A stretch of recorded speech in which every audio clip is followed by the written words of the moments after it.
shot, Joey Meyer. Ron Baker lays it up. Yes! With 2 seconds to go. Yes, and he's going to win.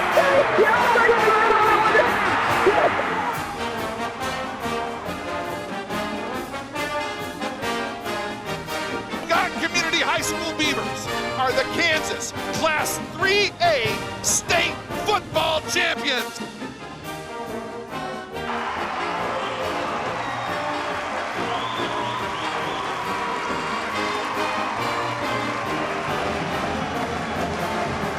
And that's the game. Scott City has done it. They're the Class 3A state champions. What a game.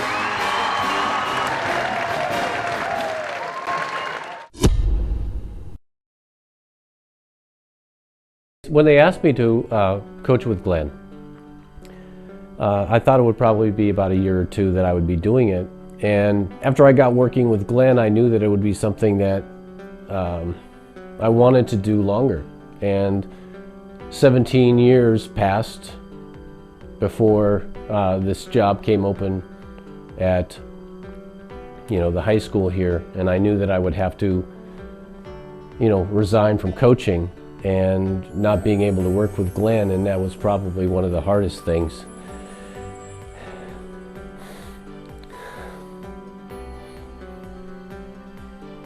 I had to give up. Started out here when I was just out of college, and kind of took me under his wing. So everything that I thought I knew, I kind of had to relearn with him. He was able to teach me things on how to prepare for games and different situations. So coaching with Coach O'Neill has been, just unbelievable. The amount of knowledge that he has and that he shares with his assistant coaches is just unbelievable. Many don't realize what happens behind the scenes in a coaching career. Behind every great coach is a backbone, a strong supporter, a coach's wife. Today I have the opportunity of speaking with Jenny O'Neill, the wife of Scott City's most winningest coach. Describe how emotional and hard it can be from your standpoint as opposed to everybody else that goes through sports. That's hard. It probably wasn't as emotional before my kids got involved in it. At the high school level, when it actually meant something. Once the kids actually got in there, sometimes I felt like I was more of a referee. They would bring home complaints or, still be talking football, basketball when they came home to the table. I could tell instantly when the kids walked through the door if practice was a good one or not. If I could tell which one came in first. I was always going to go towards the other one, it seemed like. Were you always willing to be a part of this lifestyle? I had no idea what it involved whatsoever. I was involved in athletics, cheerleading, those different kinds of things, but not coming from a background where you had a parent that was in there. I had no idea, what all it would involve, the time that it would take, the time that I'd be away from Glenn. But that's my life. Now I don't know anything different about it, so I can't say I wouldn't go back and change it, definitely.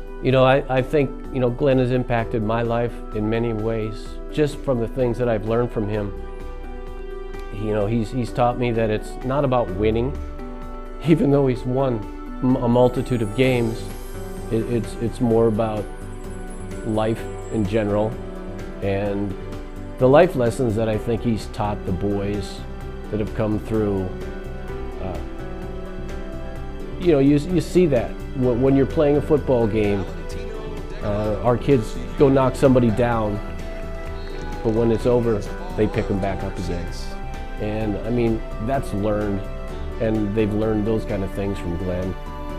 And I'll take to my grave all these things that he's taught me. Today I have the pleasure of speaking with the most winningest coach in Scott City, Coach Glenn O'Neill. Describe to me what your favorite part about coaching is. I don't know if there's a favorite part. I think there's a bunch of little things that makes coaching very fun to me. Number one, it's the ability to work with youth. And to me, coaching is teaching and teaching is coaching. So, I mean, my job, the everyday job, not the coaching job, of course, is at the elementary and working with, the younger youth. But it's still part of a stage that goes into the coaching. And, just working with the high school athletes is very enjoyable. I mean, they keep you young. You can tell by my gray hair, I'm not the youngest guy around, but, it is, a privilege to work with them. They just kind of keep you going. Tell me how you got into coaching and what your favorite sport is to coach. Probably got into coaching way back when I was in high school. Like a lot of the Scott City, guys work with the rec kids. I always had kind of an interest of, the X's and O's as far as for football. Basketball, what was not my favorite sport in high school. I was more of a, football junkie than I was anything else. And, just thinking about how you can attack another team or, draw up a play that, uses your strengths to your advantage.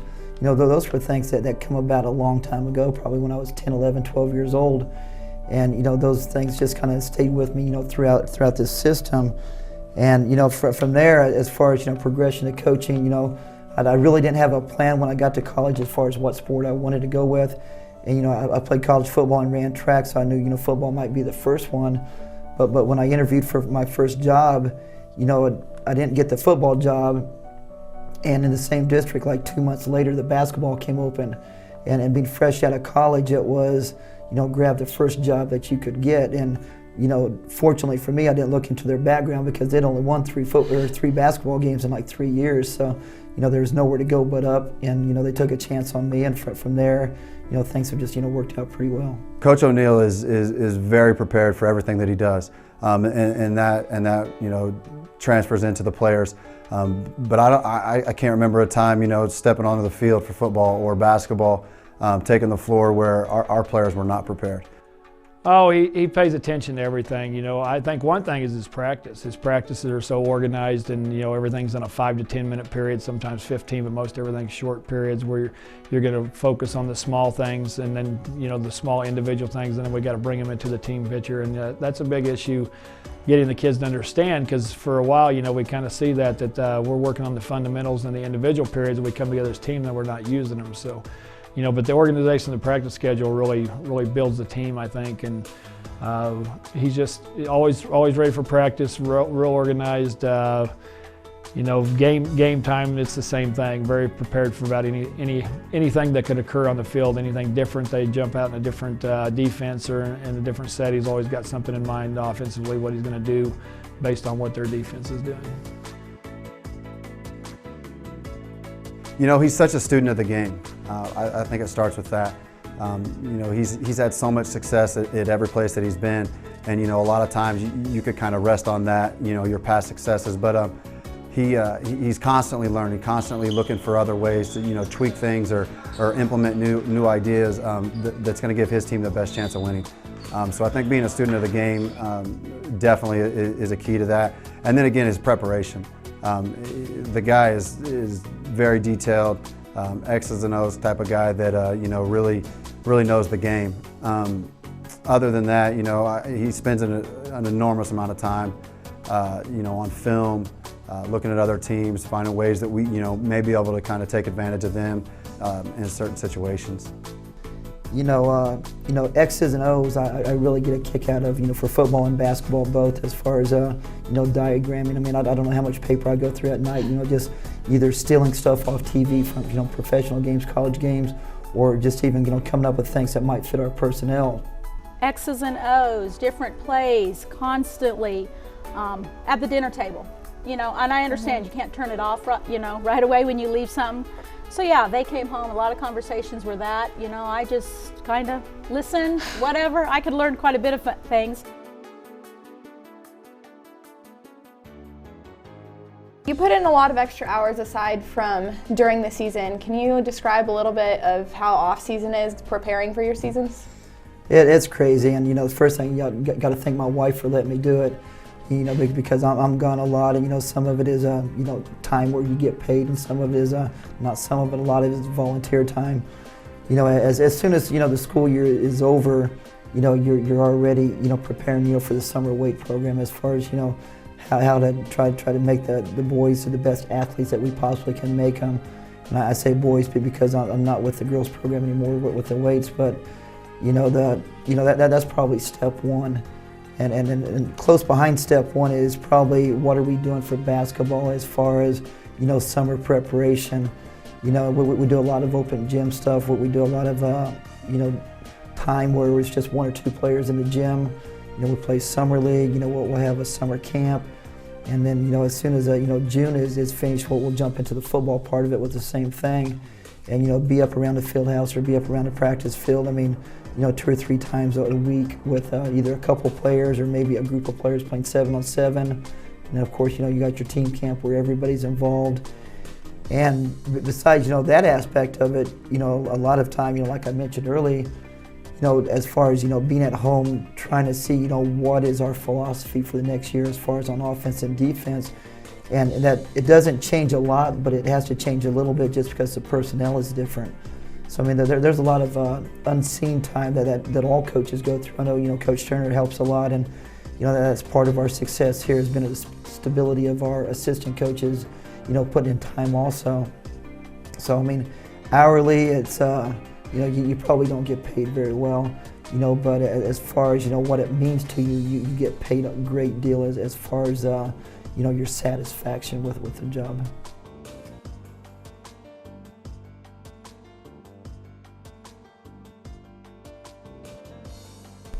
His work ethic, his knowledge of the game, his study of the game. I mean, I don't know of another coach that, can do the things that he's done, to be as successful as he is. There's something special. I mean, a lot of coaches can put in time, and a lot of coaches maybe even put in more time than him. But there's something special about him that makes him as successful as he is, and I don't think there's any one thing that makes him that special. I think it's a combination of just who he is, and he's a gifted coach is what he is. Like I said earlier, you're the most winningest coach in Scott City. What do you think sets yourself aside from other coaches and makes you so successful? Probably the first thing is I don't think about it. It just kind of happens. But then you start to go back a little bit. I mean, what's the first thing?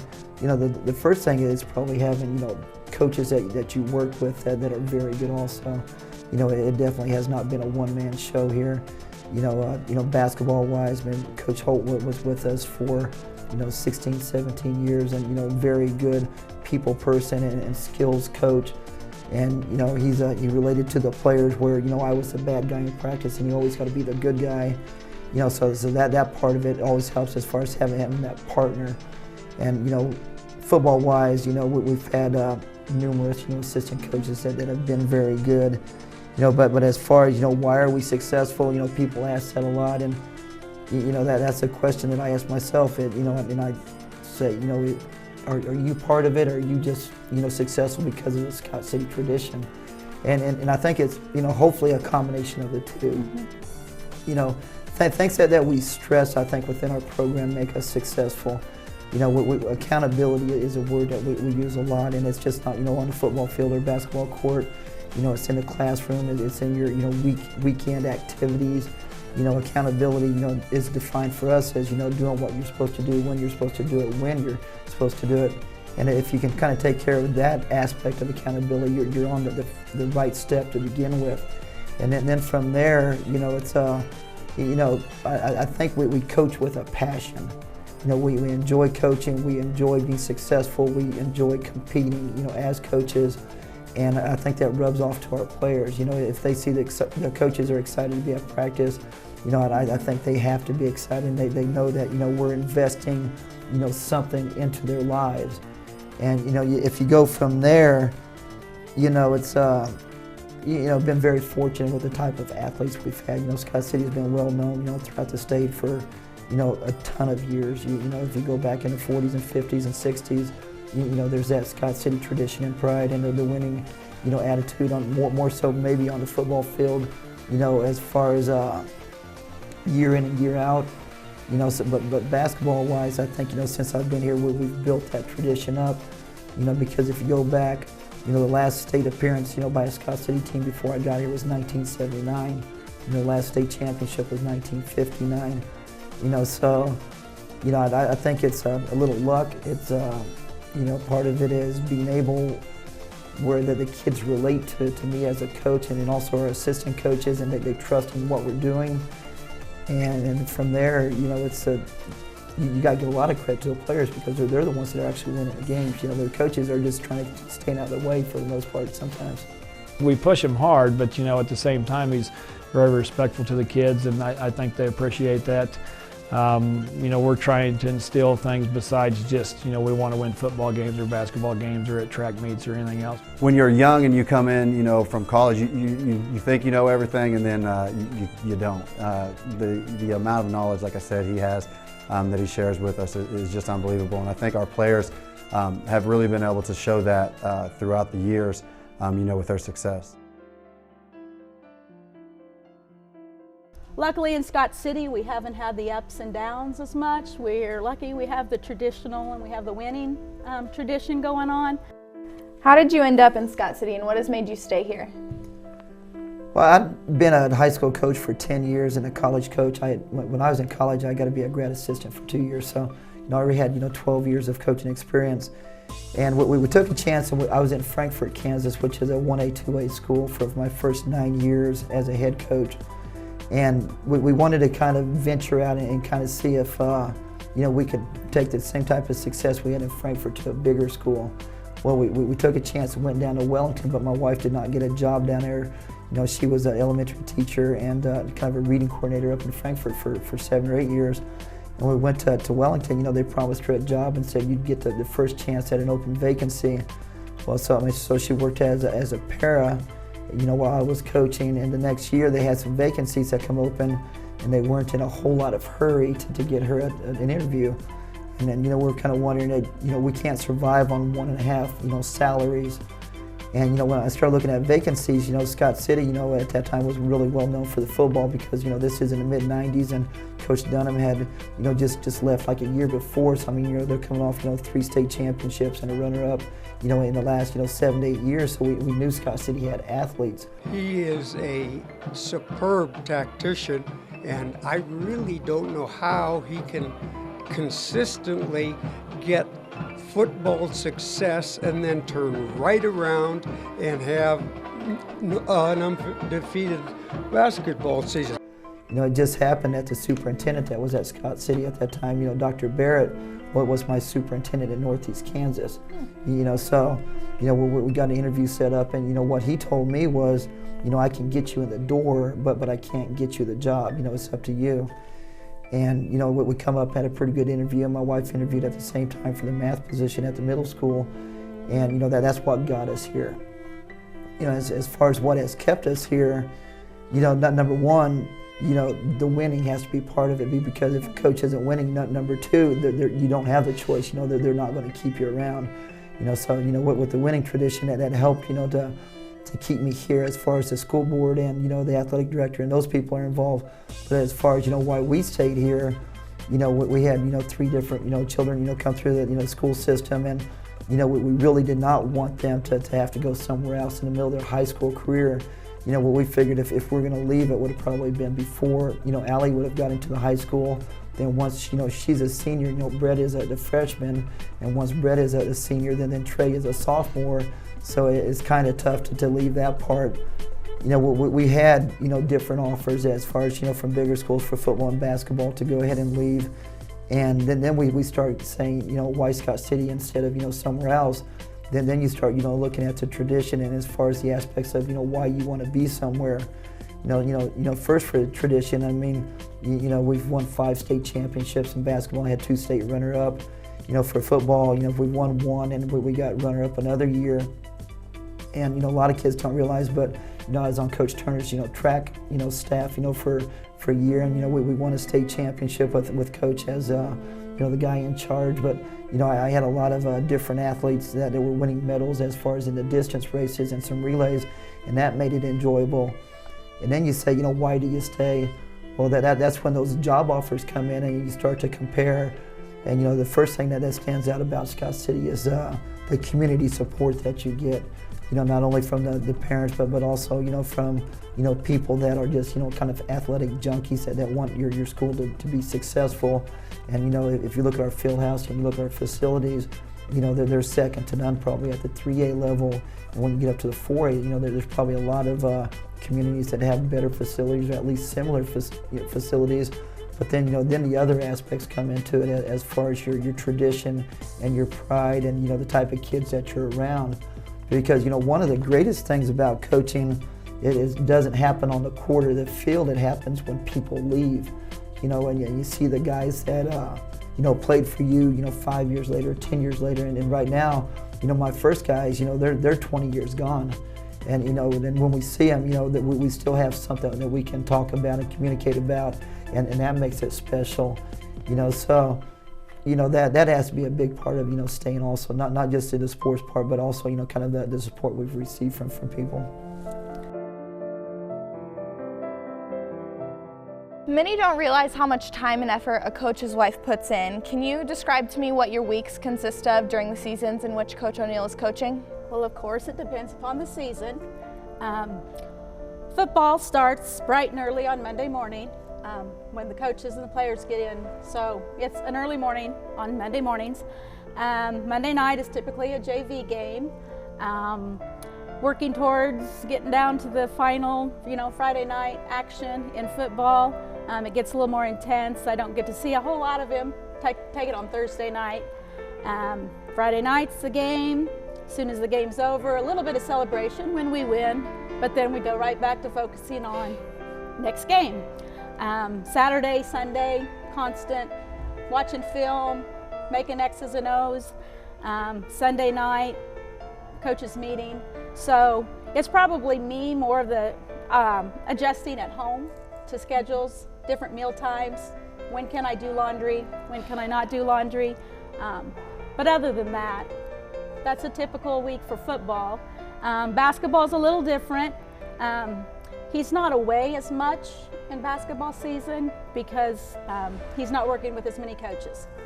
Still a lot of time is spent, watching film, those kinds of things. The difference with basketball probably is we have 2 to 3 nights of competition compared to the one typically in football. But I guess with the use of Huddle, where they exchange films, when we first started this whole process, he had to get up early on Saturday mornings, and go and trade films. But that's not necessarily the case. What is your best memory throughout the years by Coach O'Neill's side? When you gave me that question a while back, that's a hard question. I guess I'd probably say, the most memorable moment is the moment where we're at right there. I wouldn't go back and trade anything.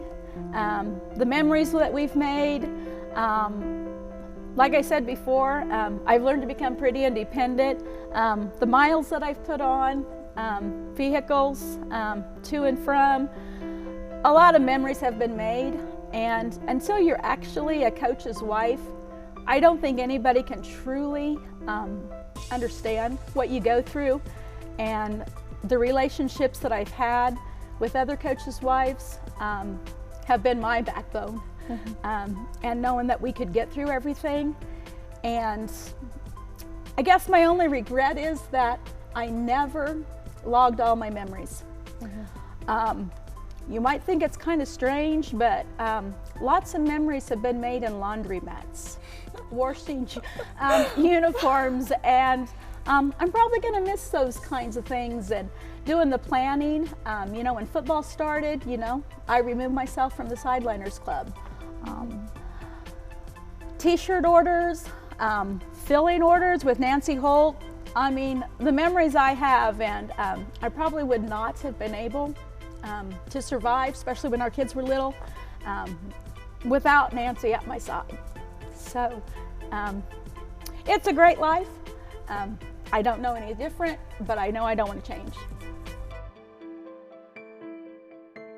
had the opportunity to coach both of your sons clear through when they were little all the way through high school. Can you describe to me how different it is coaching your sons compared to other people? Yeah, but at the same time, I want to throw Allie in there also. She always gives me a bunch of trouble where, Dad, everybody knows you got 2 sons, but they don't know you have a daughter.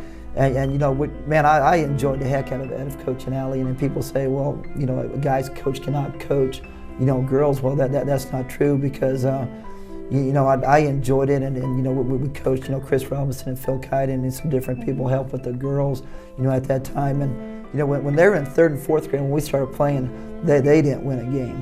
They did not. They were terrible. And when we got to their 4th and 5th grade year, all of a sudden they started splitting and winning some games and getting to the semis and the MAYB tournaments. And by the time they were 6th graders, it seemed like a lot of times we were playing in the championships. So that's part of the satisfaction with coaching is watching those kids progress and get better. And then once they got to middle school and high school, it was kind of more as a dad and as a fan to watch them. So I mean that was the first part. And I think it's easy as a dad to, not in a school setting to kind of relate to your daughter as far as when they're playing, kind of see the hardships that they have and also the successes and the things in between there. As far as coaching the boys, that they've been around the Scott City program, since they were, Brett I think was about 2.5 or 3 when we got here. So as soon as he was 4, when we went to the field, the boys went to the field. So, number one, the role models that they grew up with, were super. I mean, when you're looking at a Corbin Cooch and a Tim Pointner and a Justin Miller, that's when the boys were down at probably that 2nd, 3rd, 4th grade, level. And then it's, you got those role models and then you want to be like them. So I mean, so that was kind of the easy part to kind of get them going and get them invested into, athletics. As they got older, then it become a little tougher as to the coach dad compared, with your relationship as with your son. Fortunately, both of them were very good players in both of the sports and did really well. The things that really make it different is, to start with is kind of your home life. When you're coaching them in high school, you don't just leave it on the practice field or leave it on the court. Brett was really easy, because he kind of went with the flow and everything. Trey was, he carried that chip on his shoulder a little bit, and if he had a bad day or if Dad got on him at practice, we got home, and then the first thing Mom would do was, "What'd you do to Trey now?" So I was catching heat from that side. So I didn't do anything, and sometimes that was true and sometimes it wasn't. So. And another different part about coaching your sons is, I mean, it could be 8:30, 9:30 at night, and you're watching TV and something pops into your head, and all you gotta do is go to the staircase and yell downstairs, "Hey, Brett, Trey, come up here real quick," and you can kind of, whatever it was that came into your mind, you can discuss it with them. And since they were both, point guards and both, quarterbacks in football, those were the guys that were making the changes on the line of scrimmage or making the calls on the basketball court. So that part made it real easy as far as practices and games, because we basically, thought the same. And it doesn't mean that we didn't have up and downs. It didn't mean that, we didn't have different debates about, how the game should be played and how we should act and things like that, because that's kind of the natural progression. But, that made it pretty smooth. The tough part about being a coach, when you have a son playing for you at the high school level, is how much or how little you can actually talk about him. When a newspaper would come in, "Man, Brett had a great game," or "Trey had a great game, can you, expand on that?" And I said, "Well, a little bit I can, but then if you expand it on too much, then it's, oh, there's Coach, and he's pushing his kids to the front and into the limelight." And that's one thing that, number one, I tried not to do as a coach, and number two, I didn't want to put the boys in that position where they were going to catch, cred from their teammates and everything else. Well, you're only getting attention because your dad is the coach. So and that part of it, I was probably unfair, to my own sons because they deserved the attention. It was a lot easier to talk about, a Colburn Couchman or, a Luke Hayes or, whatever very good football player we had than it was about my own sons. And that's one thing that's made, our teams really successful is nobody got the credit, so.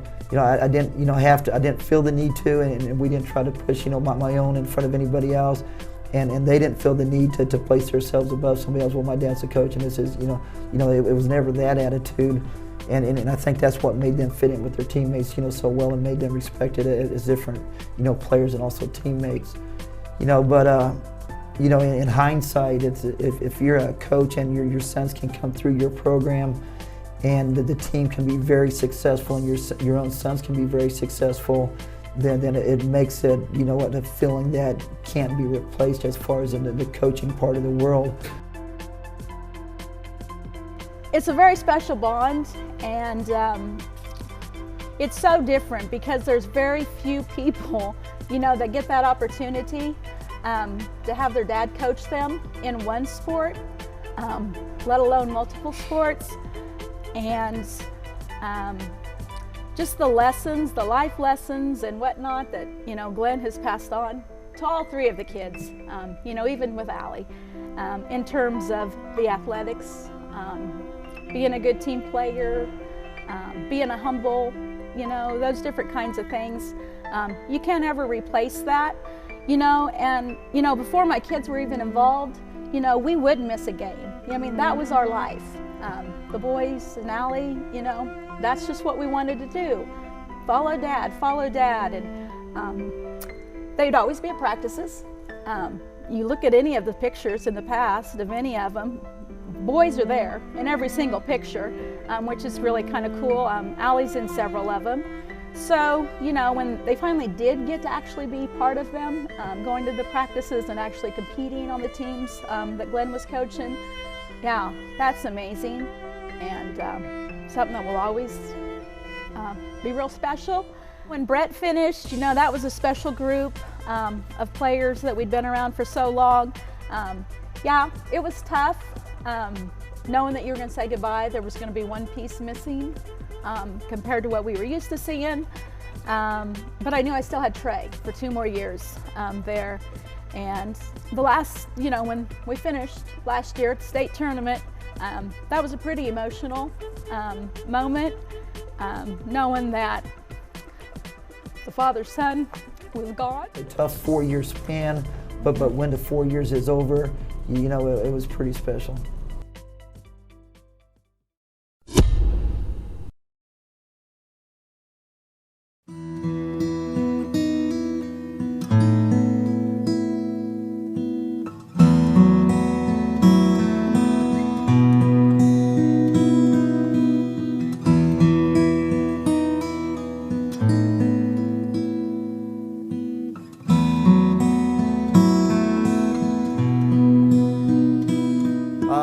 You know, thank you for everything, really, because when I first got here, like I said, I kind of thought I was ready to be a head coach, you know, right out of the gate in college, and when I got here, it was an eye-opener. You know, I'm glad I was not a head coach at such a young age when I got out of college, because he's taught me so much.